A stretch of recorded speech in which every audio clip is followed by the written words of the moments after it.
Thank you all for joining. Thank you all for joining early. Today we have the continuation of the Bridges-2 webinar series. My name is Tom Maiden. Usually you will see Sergio Sanulevich here, but he is off today, so I am hosting in his stead. This is a continuation of the series. Today we have Pooja Rao from NVIDIA with us, Dr. Pooja Rao. I will get to exactly her qualifications in a second, but just to go through a few of the things about Bridges-2 and PSC. We have been around since 1986 and have been a national center during all that time. We have had some of the serial number one machines over those time frames, so we've had some pretty fun hardware in here, and lots of different types of computing and science have been done at PSC. Our current machine, which this webinar series is featured on, is Bridges-2. That's an HPE/NVIDIA machine, and it has a lot of different capacity and capability, regular memory, large memory, GPUs, large storage. So it's pretty much, I like to think of it sort of as a Swiss Army knife of supercomputers. You can kind of do a little bit of everything with it. So if you have any computing needs, check out Bridges-2 through the Access program. That's the best way to obtain access to Bridges-2. Here's some photos of our leadership team. Sergio, I mentioned, is not with us today, but we do have Robin out there. And I said, my name is Tom Maiden. I'm the user services manager. Dr. Paolo Buitrago is in charge of our director of our AI and big data. Ed Hanna is our director of systems and operations and makes sure things are running smoothly. Stephen Deems is our project manager, and Andrew Adams is our security officer.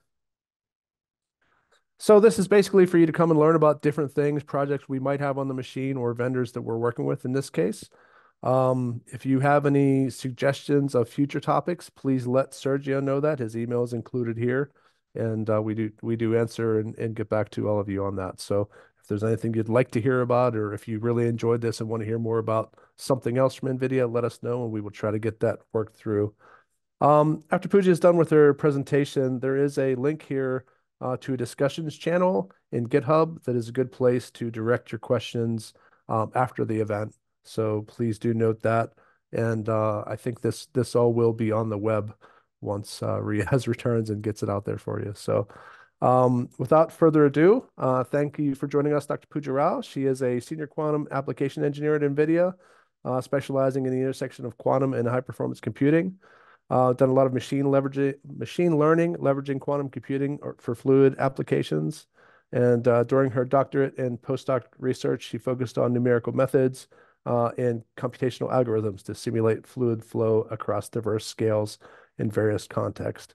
I think that's a pretty good introduction. And Pooja, with that, I will turn it over to you. Thank you so much for being here, and looking forward to listening to the presentation.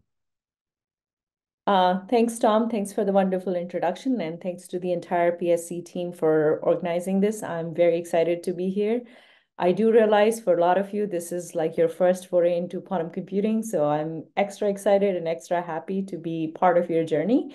And let me get started. Let me share the slide deck first, and then I'll talk about how I plan to structure the talk, etc. All right. Can everybody see my slides okay?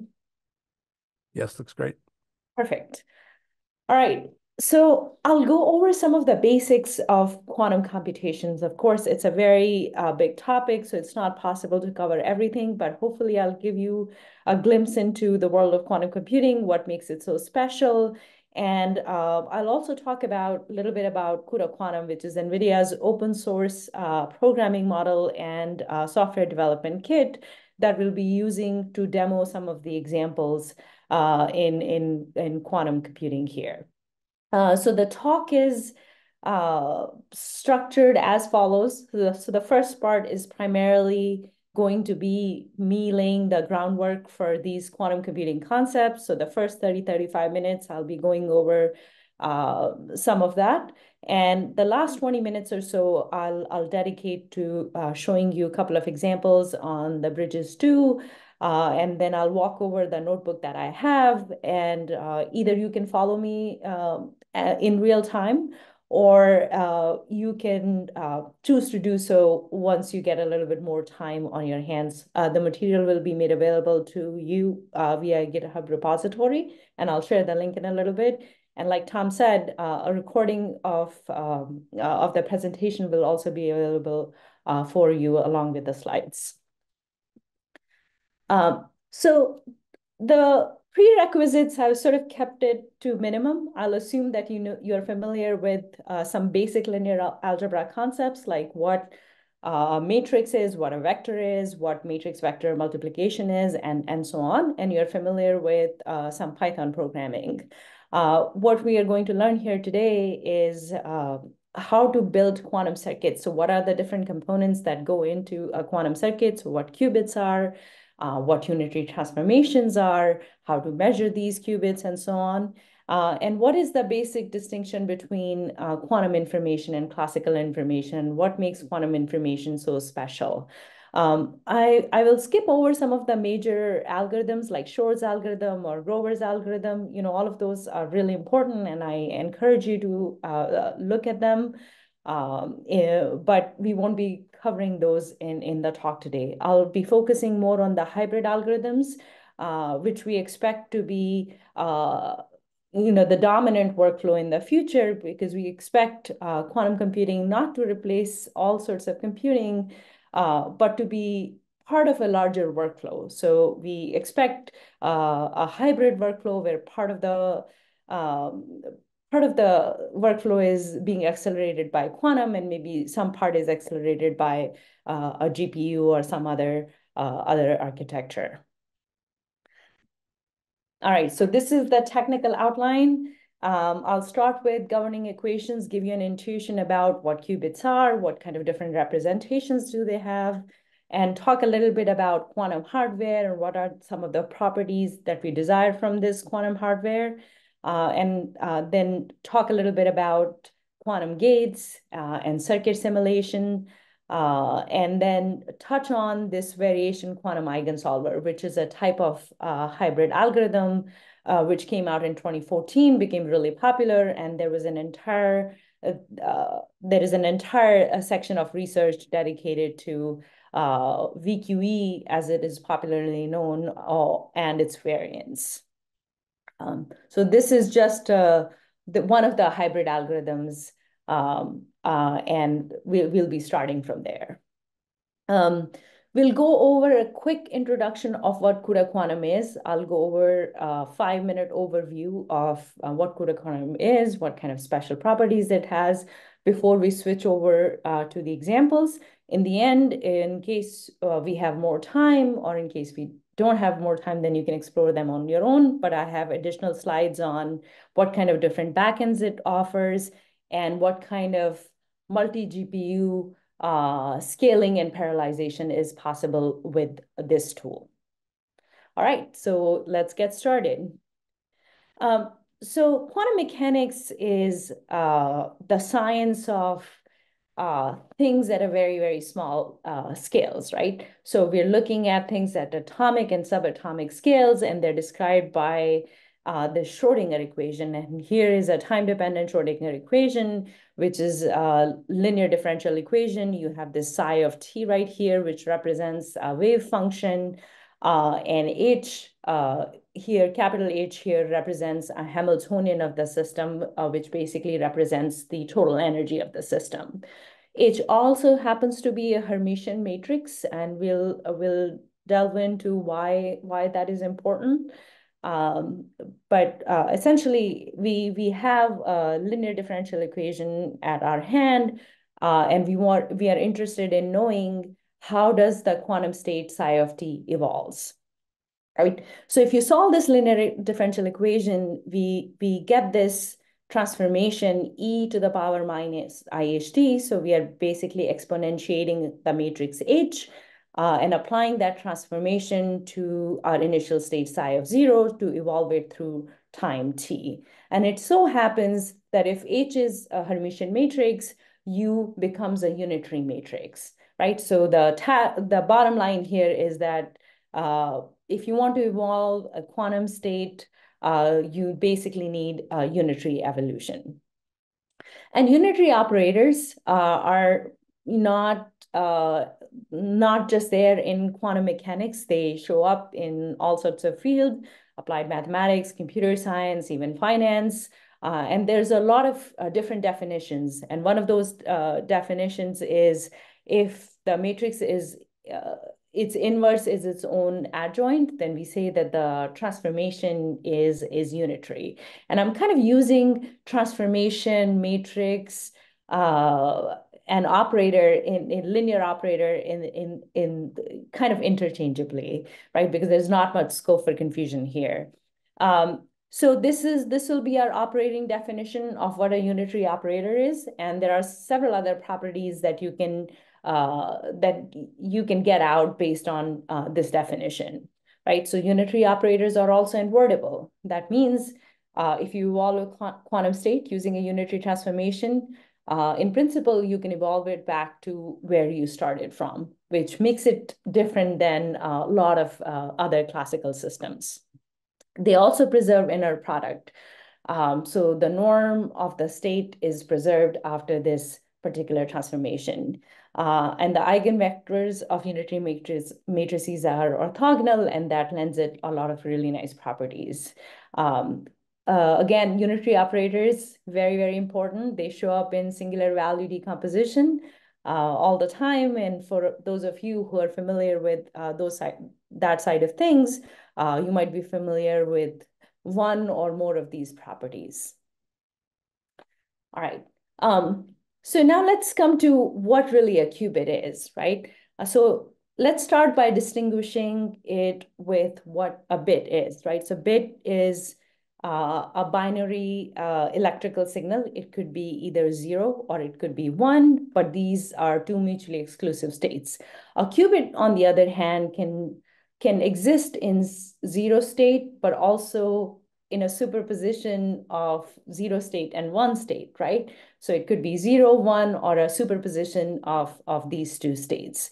And a qubit basically represents the wave function, the ket psi that we saw in the last slide, right? And one more thing I skipped over here, but in quantum computing and quantum mechanics in general, this notation with a bar and this angle bracket, this is referred to as the ket notation. So this is referred to as ket psi.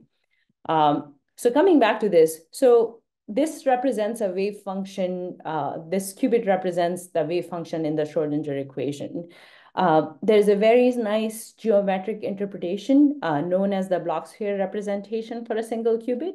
So here the state psi, which is a ray coming out of the origin and kind of lying on this unit sphere, is our quantum state or the qubit. It's a superposition of, or it's a linear combination of these two orthogonal states, state 0 and state 1, right? And you can imagine if you apply a unitary transformation, right? Its unitary transformations are rotation operators. So you can imagine moving this state on the surface of the sphere itself after the transformation. All right. So there is another interpretation of what a qubit is. For example, if you have this representation for your wave function, which is a linear combination of the two orthogonal states that we saw, two orthogonal basis states that we saw. If we can pull out these coefficients A and B, which are complex numbers, we can have this nice vector representation for our qubit or wave function, right? So you can imagine that psi lies in C2, and C is for complex because each A and B are complex numbers. And in fact, A and B are known as the amplitudes associated with 0 and 1. And they come into play, one of the places where they come into play is when you actually measure the qubit, right? When you measure the qubit, the quantumness of the qubit gets destroyed and the wave function collapses to from a superposition to one of the two states, right? But the probability with which you observe a 0 state is related to the norm of this amplitude squared. And the probability with which you observe the state 1 is related to the amplitude of of the state one, right? And more generally, the probability, if I is any basis state, and you want to calculate the probability associated with observing that state, if you were to measure your quantum state, that can be given by this inner product squared. So this notation right here is referred to as the bra notation. So together they form the bra-ket notation. So this would be ket and this would be bra. And bra is basically a conjugate of the corresponding ket state. So we've already talked about how unitary transformations are reversible, and that kind of is different than what you have in your classical world, because sometimes you apply these transformations in your classical circuit, but they are not necessarily reversible. That is not the case in quantum. In principle, for pure states at least, the transformations are reversible. All right. So we looked at the single qubit states. So how do you construct multiple qubits out of these single qubits, right? So what you can do is you can simply do the tensor product of single qubit basis to construct these multi-qubit basis states, right? So this is, let's say, the vector representation for a single qubit, and this is another vector. So let's say this is vector 0, this is vector corresponding to ket 1, and you can tensor product that, and you will get another vector which will be of the size 2 times 2, so that'll be of the size 4. And you can play that game with each of the basis elements. So if you have a single qubit state which corresponds to 2 basis states, if you tensor product them, you'll end up with a vector of length 4 and also 4 in number. All right, so this is basically that idea in play. So single qubit system represented by this vector of size 2, 2-qubit system represented by a vector of size 4, 3-qubit system represented by vector of size 8, right? So every time you add a qubit, you're multiplying your vector space by a factor of 2. So n qubits are basically represented by 2 to the power n complex numbers. So you can see how exponential scaling comes into play if you want to represent things in this vector formulation, right? So you can imagine the qubit form is more compressed, but this vector form kind of like starts exploding. All right.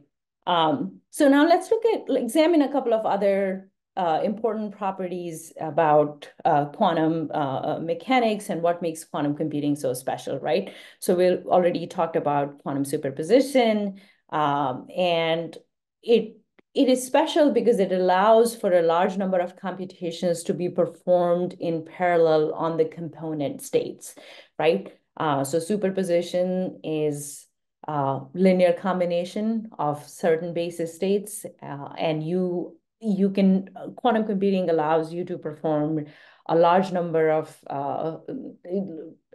basically allows you to perform computation on each of those component states in parallel, right? Another thing that you might have heard about is entanglement, right? So entanglement is obviously you need more than 1 qubit to have entanglement. So you need at least a minimum of 2 qubits. And the idea is that there is shared information between these two different qubits or quantum systems, and individually, you can't express them individually, meaning that you can't write down the quantum state of an entangled qubit, if it's a 2-qubit system, as a product of two tensor product of 2 qubits mathematically, right? So you need a wave function, sort of like a combined wave function. And how does that show up in the measurement? So if you measure, let's say if you have a 2-qubit system and it's entangled, and if you measure one of the qubits, that means you have information about the other qubit as well. And it comes into play in several quantum algorithms, in quantum error correction, and also in quantum super dense coding, et cetera. Another really cool thing about quantum computing is, when you create a superposition, you can manipulate the state so that some of these probabilities and amplitudes can interfere with each other, can lead to either constructive or destructive interference, meaning that you can amp up or tamp down the probability of observing one particular state. And hence, it allows you to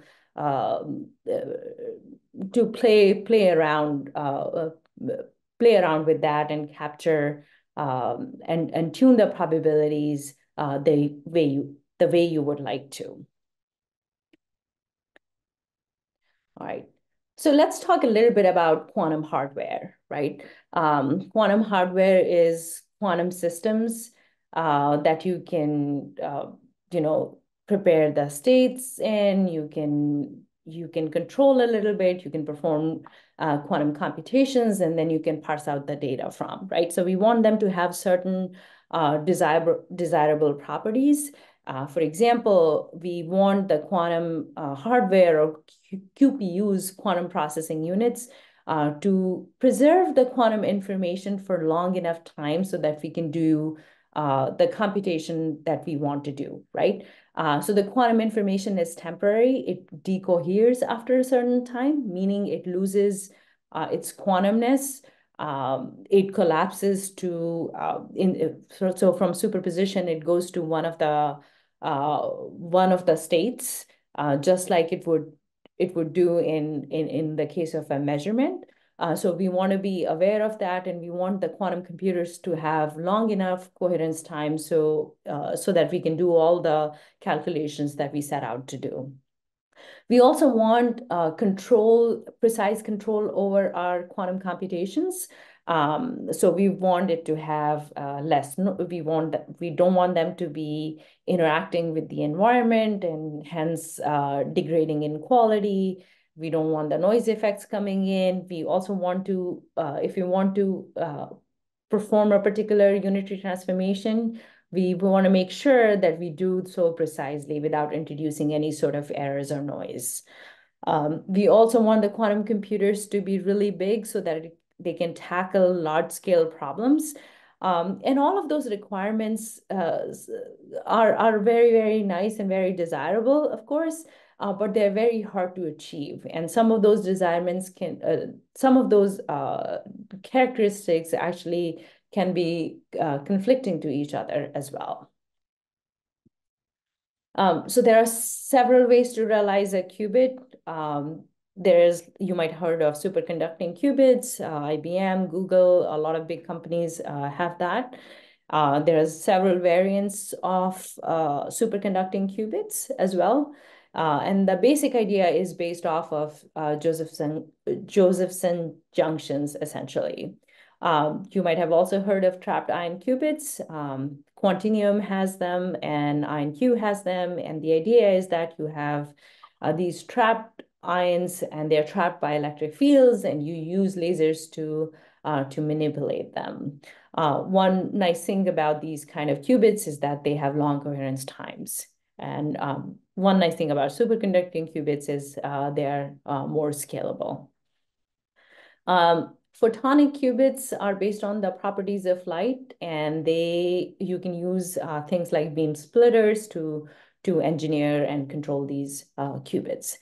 There are several other modalities as well, in case you are interested in exploring more. All right, so let's go back to quantum circuit basics, right? So we started out with what qubits are, what multi-qubits systems are.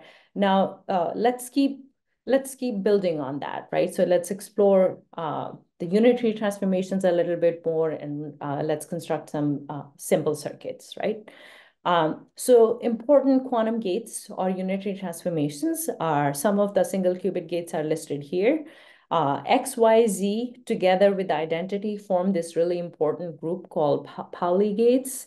And I don't know if you remember the picture here, but the 0 and the 1 states that that I showed in the picture before, they're basically the eigenvectors of the poly Z gates, and the corresponding eigenvalues are 1 and -1. And in fact, Y and Z also have the same eigenvalues as X, 1 and -1. And their eigenvectors are given by the vectors here and here for X bases, and here for Y bases, right? Another really important single qubit gate is this Hadamard gate. It introduces superposition into your system. And one very, very important 2-qubit gate is the C0 gate, which introduces entanglement between different qubits.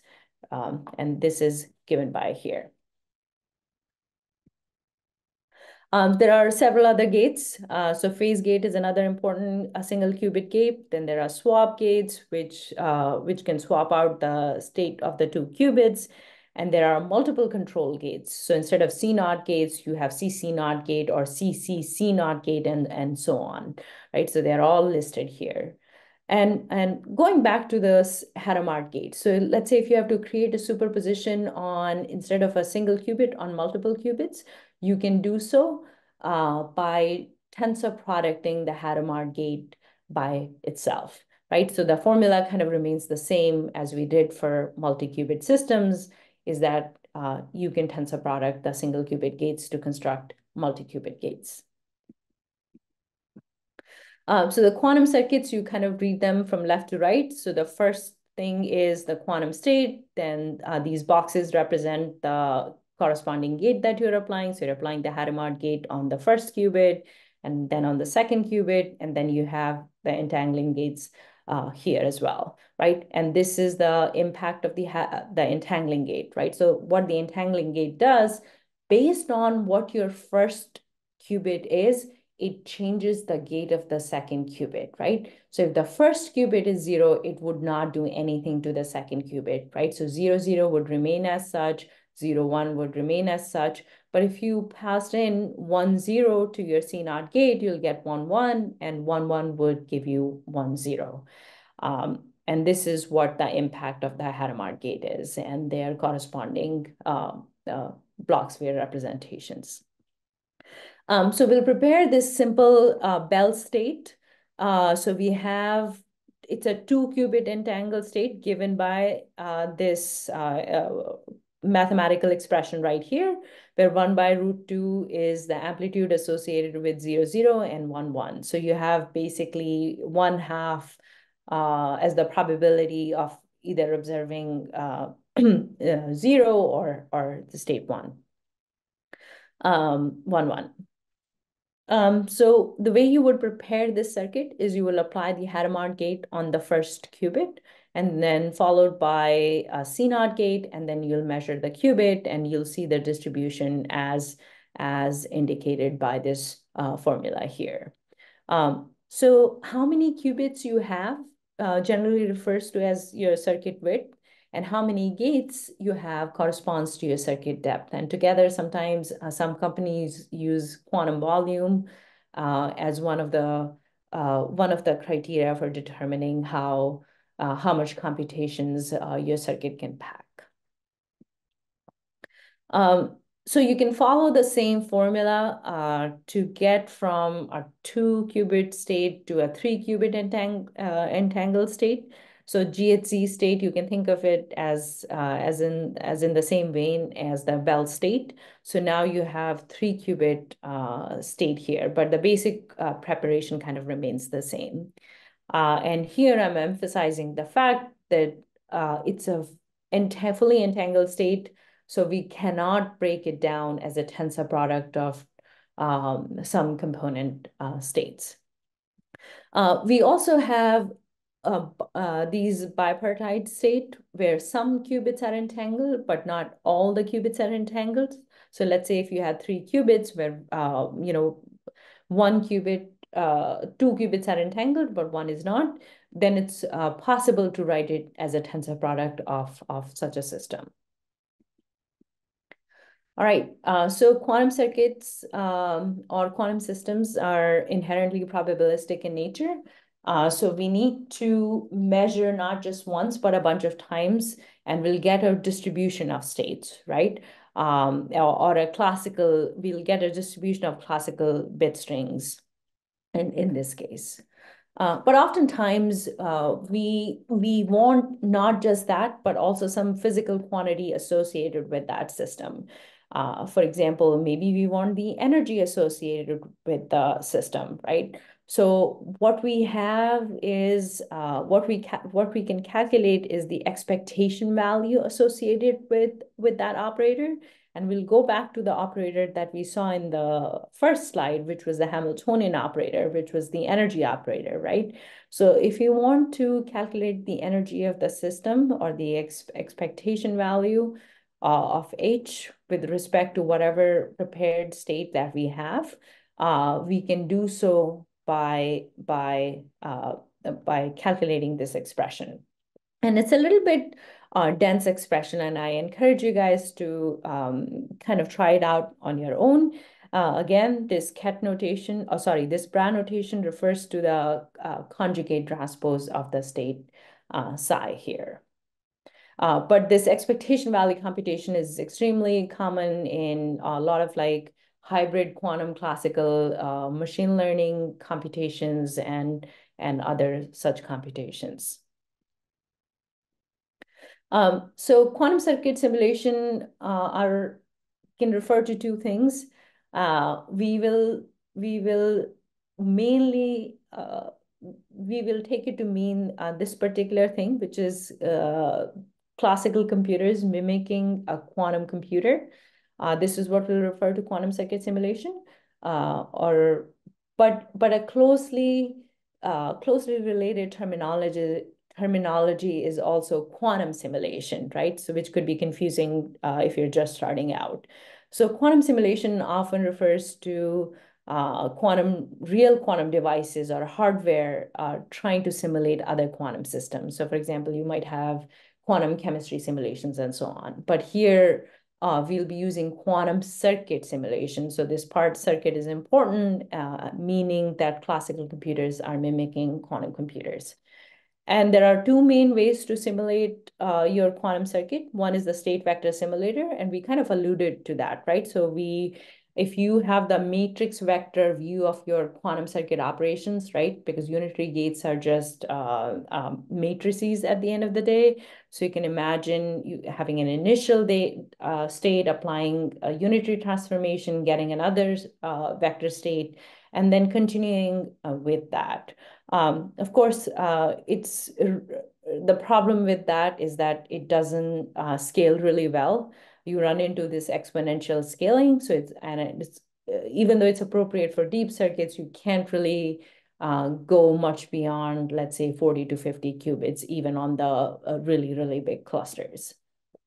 An alternative is the tensor network-based simulator, which is what tensor network does is it takes this matrices, vectors, and higher dimensional tensors and represents them in this nice graphical notation, right? For example, vector is represented by this blob with this little thing poking out of it, which represents the index on the vector. Similarly, a matrix has two indices, right? A matrix element has two indices, A, I, J. So you have two things poking out of this matrix representation and so on, right? So using this representation, you can represent the matrix vector multiplication as these two blobs where they share a common index along which you'll along which you'll perform the contraction, or AKA the matrix vector multiplication. And then it'll reduce down to a single blob with one thing poking out of it corresponding to the one index, right? So in this formulation, you can imagine converting this quantum circuit where this state is just a vector, and these unitary transformation are these gates into this tensor network.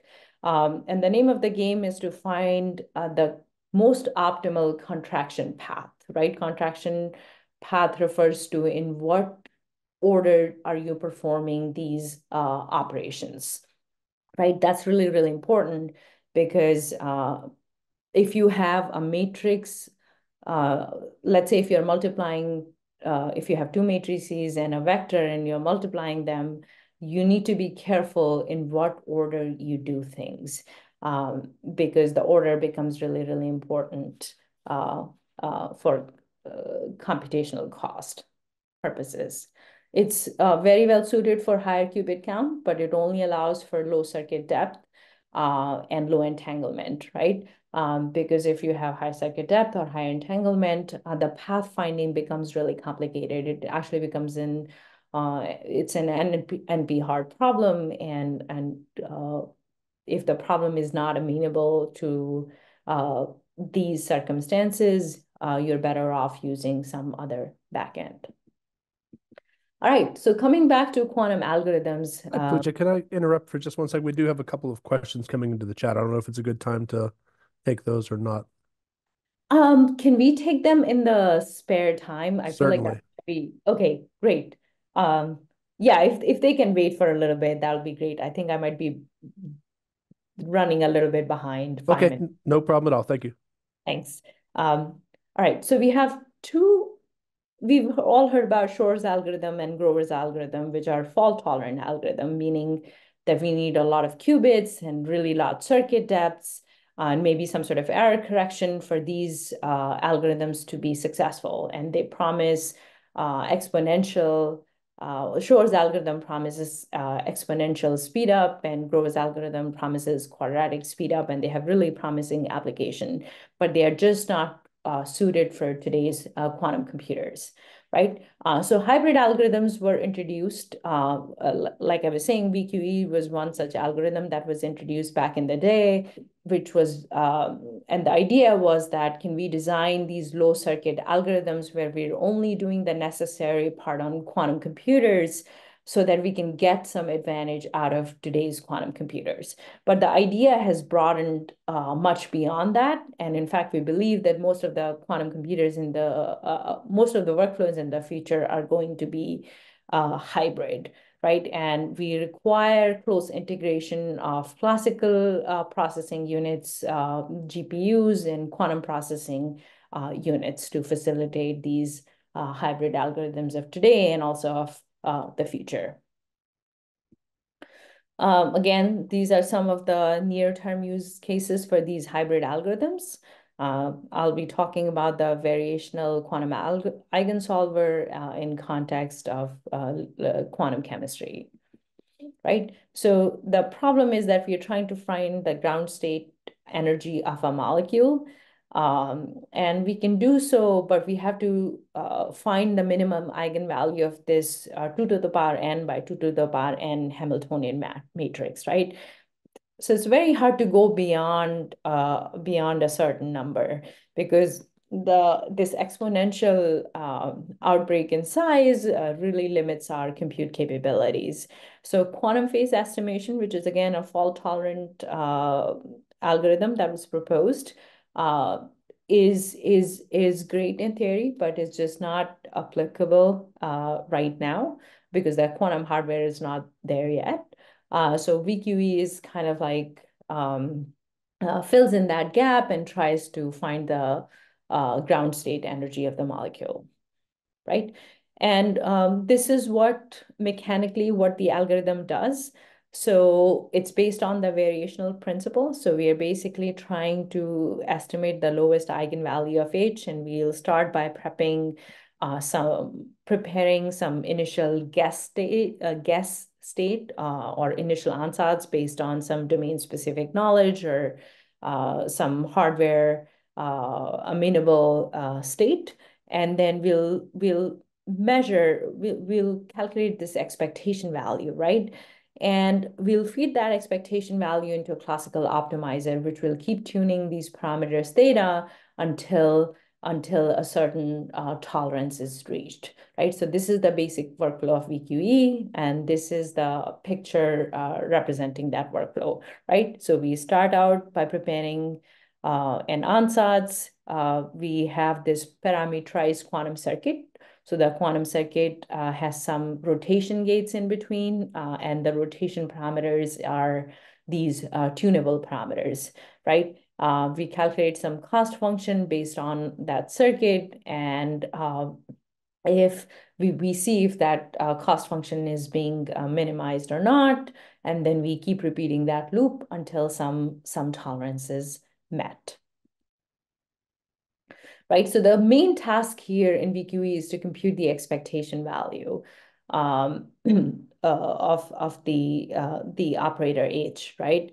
And it's an iterative process, and it's not just used for ground state energy calculation. You can map all sorts of problem in this VQE workflow, and these are some of the examples of that,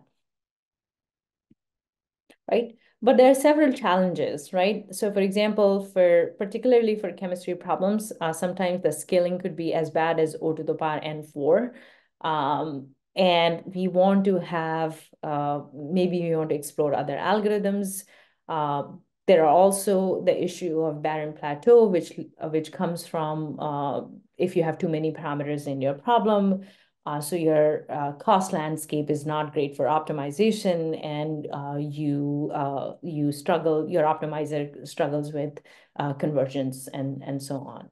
So it's not a perfect algorithm. There are several challenges to scaling this algorithm. All right, so we'll switch over to hands-on. So if you guys want to go to this repository, and I will get to this repository in about 30 seconds. I just wanted to introduce CUDA Quantum real quick before I move over to that repository. But if you can take a screenshot of this, or if you can open up the link at this point, that would be great. All right, so I hope everyone has the link to that. So I'll move on. Okay. So quick view of CUDA Quantum. So like I was saying, in the future, we can imagine computing is going to be very heterogeneous and hybrid. So you can imagine a node where you have CPU, GPU, and QPU sitting in one place. So we need a programming model that can support um, uh, utilizing all these different components, right? A smooth integration between all these different components. So the effort with CUDA Quantum is to support such workloads, right? So for example, how CUDA makes GPU programming fairly easy. It has within the same program, you can have a code that can be offloaded to a GPU and the code that works on a CPU. So in the same manner, in CUDA Quantum, you have these quantum kernels, which can be offloaded to a QPU, or in case you don't have access to a QPU, to a GPU. And then you have rest of your code, which can be processed on a classical device. It's a single source Python and C++ programming model, completely open source. And we do support integration with different QPU vendors, and not just beyond quantum circuit simulation. We support we have integration with a lot of different hardware vendors, Quantinuum, IonQ, IQM, etc. And we are also interoperable with leading scientific computing and AI tools, right? So we are interoperable with OpenMP, MPI. We support multi-node, multi-GPU simulations as well. All right. So I'll switch over to the repository now. So let me stop sharing my screen and share the other screen. Just give me a second here.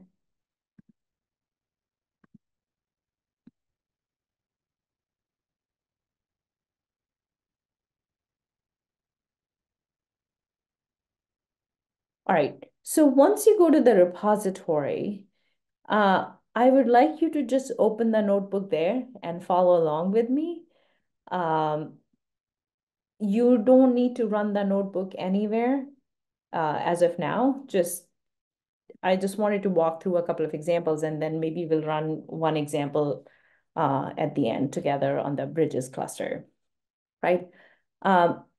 So I have put in the important links that are associated with CUDA Quantum, for example, the documentation, the GitHub repo, and more examples at the bottom of the notebook in case you want to experiment with them a little bit more. CUDA Quantum, you can access it on the Bridges cluster, of course. In case you don't have access to the Bridges cluster, you can also install it on your laptop. In case you don't have GPU, you might not get the GPU acceleration, but we also support a default CPU backend, which is multi-threaded, and you can run some quick applications there, right? So I'll skip the introduction over CUDA Quantum, but essentially what we are doing is we are building towards creating a simple circuit in CUDA Quantum, right? And I'll go over about this 0th section, which is running the code snippet as standalone scripts in a little bit, right? But I put it on top because it's important. All right, so I've already gone over this part. All right. All right, so let's talk about CUDA quantum kernels. So CUDA quantum kernels, as I mentioned before, the idea comes from CUDA, right? So the CUDA divides the code into the host code and the device code, and the device code are these GPU kernels that get offloaded to a GPU device, right? So similarly, CUDA Quantum divides the code into, distinguishes between the QPU code and the classical code, right? And the QPU, or the quantum processing unit code, gets offloaded to either a QPU in case it is available, or to a GPU mimicking a QPU, right? So that's why the name CUDA comes in CUDA Quantum. So the kernels are kind of generalization of quantum circuit, but they are a little bit more broad. So anything that can run on a QPU can be offloaded to a QPU is a CUDA quantum kernel. They also include the control flow statements and several other convenient things like, printing and things like that, right? So they're a little bit beyond what quantum circuits are. But in case you're not comfortable and you're just starting out, you can think of the kernels as quantum circuits. So here I have a single qubit example. So I start out by importing the CUDA quantum module, and I'm using the Python API here for all of this work. And then I start out by building my circuit, right? So the first thing I'll need to do is add this decorator, CUDA-Q.kernel, for JIT compilation. And then I go on with the rest of the workflow, which is basically initializing a single qubit here, and then applying a bunch of single qubit gates on this qubit, right? So the first one you might recognize is the Hadamard gate, the X gate, Y gate, Z gate, and so on, right? And then what I would like to do is measure this qubit, and here I'm measuring in the Z basis, but you could also measure it in either the X basis or Y basis by changing it to either MX or MY, right? You can sample this kernel by calling this sample method on your kernel or your function name, right? So kernels are essentially functions that you are sending off to a QPU. So you're calling this sample on your function, and then you're printing out the results, right? And for convenience, I've also added this draw functionality here. And you can see what it's doing is drawing out the circuit for this single qubit operation here. And when I print the result, I get this dictionary where the first thing or the key in the dictionary is represented by this bit string, and the value is how many shots do you have um, corresponding to that particular bit string, right? In a similar manner, you can create a multi-qubit circuit, right? Because all the interesting stuff like qubit entanglement and all of those interesting things lie in multi-qubit systems. So let's see how to extend this single qubit circuit to a multi-qubit circuit. So again, this part remains the same. I'm just importing the module, then I'm creating this kernel by adding this decorator to whatever function name I decide to call it. And here, one different thing about this kernel is that it takes in an argument, right? So the first one that I showed didn't have any arguments in it, but here, maybe we want to pass in the number of qubits in this particular kernel so that we can change the number of qubits easily. So instead of using qubit, which is meant only for a single qubit, I'm using q vector and passing in the name of passing in the how many qubits I want to initialize. Then I'm doing this Hadamard operation on the 0th qubit, and then following it up with our rotation gate, the Y rotation gate. So the first thing I'm specifying is how much I want to rotate by, so angle of rotation. And the second thing I'm specifying is on what qubit I want this rotation to act. Similarly, I have another qubit gate, another multi-qubit gate here, which is the control gate, control X gate. So this is the way you would invoke that, and you'll specify it with your control qubit and followed by your target qubit, right? And you can easily convert that to a multi-control qubit as well. Again, I'm following it up with a measurement in the Z basis, and then the rest of the pieces remain the same, except now that when I call sample on my kernel, I specify the arguments of my kernel, right? So here, the argument was n, which is an int, so I'll pass in an int to the kernel, right? And then I can print the results, and it'll spit out the circuit because I have this draw functionality, and it'll spit out this dictionary of results, right? So beyond sample, we also have, in order to support the expectation value computation, we have this observable call, which helps in calculating the expectation value. And we also have this spin-op, right? So the spin-op terminology, again, comes from quantum mechanics, but it basically refers to an observable, right? For example, in the slides, we saw the Hamiltonian H. So that would be the spin-op here, right? So oftentimes we have circuits where we require, so here I'm demonstrating again the sample functionality, but I'm adding one other parameter to the circuit. So pretty much everything remains the same, except that I've added a bunch of multi-control gates, right? So the only thing different here is that the control qubits, if you have more than one control qubit, you will need to pass it in as a list of your qubits, as opposed to a comma separate your control and the target qubit, right? So first you'll pass in the control qubits as a list of qubits, and then you'll comma separate it with the target qubit. Again, the rest of the pieces remain the same. You call the kernel, then you pass in the parameters in the order in which they were specified in your original kernel. All right.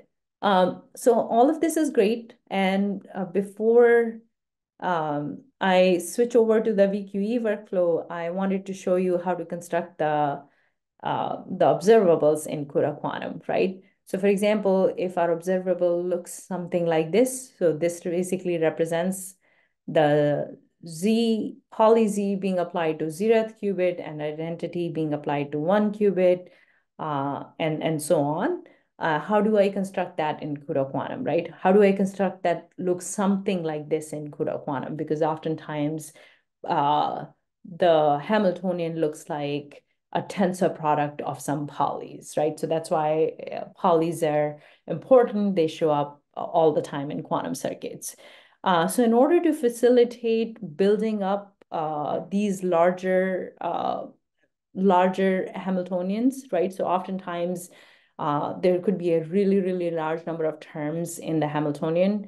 For example, in VQE, we saw that they could scale as n to the power 4 for some quantum chemistry applications. Even in some physics, you have nearest neighbor interactions, for example, in the Ising model calculations and so on. So we in CUDA Quantum, we've overloaded the increment operator, and we can use it in conjunction with this for loop to build out like these really, really large number of operators, kind of like in an intuitive way that follows the mathematical expression closely, right? So this is how you would import the spin class, and then you would do the spin dot x, and then specify in the bracket where you want your x operator, on what qubit do you want this poly x operator applied, and so on. If you wanted a matrix representation or a sparse matrix representation, it is easy to do so by calling this method. And in fact, you can see an entire list of attributes and methods that are applicable to your object by calling it dir on that object. And same goes for sampling, and same goes on for other things as well. So if you want to see an entire list of gates, you can do so by calling this dir on it. Again, this is I don't think I'll have time for much more, but this is how you would calculate the expectation value of an operator. So again, I'll first construct a spin up or the Hamiltonian, which looks like this for this particular problem. Then I'll construct a very, very simple circuit, and I am going to call this observe function, which basically calculates the expectation value. So I'll specify what my kernel is, and then I'll specify what the observable is, right? So the kernel here doesn't take any arguments, but if it took, we would specify those arguments not here, not right after the kernel, but after the Hamiltonian, right? So we'll do so in the very next example. So here the kernel takes a float argument. So I have specified kernel, then I've specified Hamiltonian, and then I've specified the argument for my kernel, right? And in order to parse out, so this lays out the results, which includes the sampling result and a lot of other things. But if you want to just parse out the expectation value, you can do so by calling this expectation method. So I'll stop here, but in case you want to explore more examples, I have a few more examples, including how to do VQE in CUDA Quantum. Please feel free to explore them in your own time. I've also added instructions on, let me go over one last thing, Tom, if it's okay. Absolutely, Pooja. What you've said so far is amazing. I think we probably could have had you for a whole nother hour. Okay, all right, all right. So let me just show you one last thing, because I do want to leave you with a little bit of a quick demo on how to do this on Bridges-2, right? So let me see.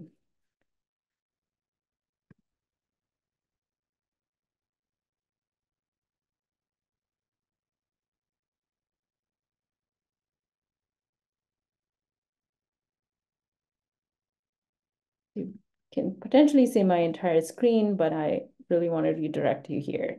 So you can see my GitHub repo, right? So PSC workshop, this is the Yes. GitHub repo. Okay, great. So I was referencing the notebook right here, right?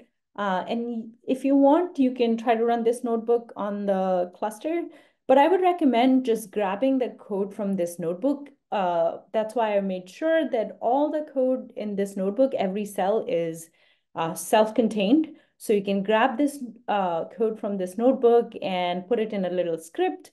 And I've put in the instruction for running that script in the file right here, instructions Bridges-2 interactive, right? So I've given you a quick workflow on how to do that on Bridges-2.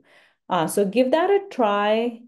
And if you run into any problems, please refer to the link that Tom shared in the beginning of the talk, which is the CUDA discussion channel. We have a very friendly team, and we love to hear, especially from new users. So if you run into any problems, please let us know. We would love your feedback on it. And thank you. Thank you so much, Pooja. I that was an amazing talk. I don't know if you have any time for a question at this point, or if you need to run. There were a couple in the chat earlier. I hate to just not at least try to do the first one if you don't mind. Yeah, sure thing. I have some time, so I can stick around for as long as you want me to. Uh, Okay. I can start. There was a the first question was, can classical computers be used to perform both type of simulations, state vector and tensor network simulations? Yes. Sorry if I didn't make it clear. So when I said quantum circuit simulation, that's what I meant, that you have a classical computer mimicking a quantum computer. So yes, both the tensor network as well as the state vector simulations are being performed on a classical backend. All right. Thank you so much. The second was, how costly is it to find an optimal tensor network contraction path? It's an NP-hard problem in general. I'm not a tensor network expert, so I can't give you the exact numbers, but the some problems are amenable to it. For example, if you have short circuit depth, tensor network is a great backend to explore. And in fact, there's an entire line of inquiry based on quantum-inspired methods that is based off of these tensor network methods. But if you have a problem with deep circuits, the cost can get really expensive because the corresponding graph gets really complicated. And then trying to find the optimal path for that graph uh, becomes computationally very expensive. All right. And then there was a couple that got a lot of likes. What is the best book that gives necessary science background that would allow us to tune into the practice? Oh, that's great. So there's Nielsen and Chung, which is really, really popular. It's like Quantum Computing 101. Preskill has a really good book on quantum information as well, which I really like. There's also really great resources on YouTube and blog posts. So try out a couple of different resources and whichever one speaks to you, because people come from different backgrounds and different interests. So I would recommend going broad initially and then narrowing down whatever speaks to you the best. And a couple coming in just now. Is there a transpiler to map with actual hardware lattice? So not at the moment. So we do have integration with hardware vendors, and if they support an emulator, then we support their emulator. For example, for Quantinium, we have a backend for their emulator as well as their actual QPU. So we support that, but I don't think we directly have a transpiler as such. Mhm. And have you integrated CUDA Quantum with NVIDIA Clara? I don't know what NVIDIA Clara is, I'm not but sure either. yeah, Uh, yeah. how useful was your past experience in CFD when you started out with Quantum? It was very useful because I was very familiar. Great questions, all great questions, by the way, particularly this one. Uh, I was already very familiar with computational tools and linear algebra and things like that. And I think all of those tools translate really, really well into quantum space as well. So I had to learn some additional things about quantum computing and quantum mechanics and all of those things. But I wasn't going in all blind. I already had a tool set that I could carry with me. Okay, to be respectful of Pooja's time, I will say just how about maybe one last question and then we will adjourn for the day. How did you get a job in quantum computing without a degree in it? I wrote some papers before before I got started. That will certainly do it. Yeah. Yes, we have a lot of thank yous, and this was a great session in the chat. Thank you so much. This was fantastic once again. Thank you to everyone that attended. I certainly appreciate you coming out. If you want to know more, the web pages have some information, and if you need to use Bridges-2, we can help you with that. If you need to use some more with Quantum, the links are out there for the GitLab on that one as well. If there's anything you just didn't remember you wanted to ask, send us an email and we'll route it to the right place. Thank you so much for their time. We hope to see you next time. Pooja, thank you so much again, and thanks to Robin in the background who's been helping me let people into the room for the Zoom session. Um, we'll wrap up for now, and we'll see you again. Thank you. Thank you so much, and thank you to the entire PSC team and all the attendees for for a wonderful time. I really enjoyed myself. Yeah, this was great. Thank you so much. Bye bye.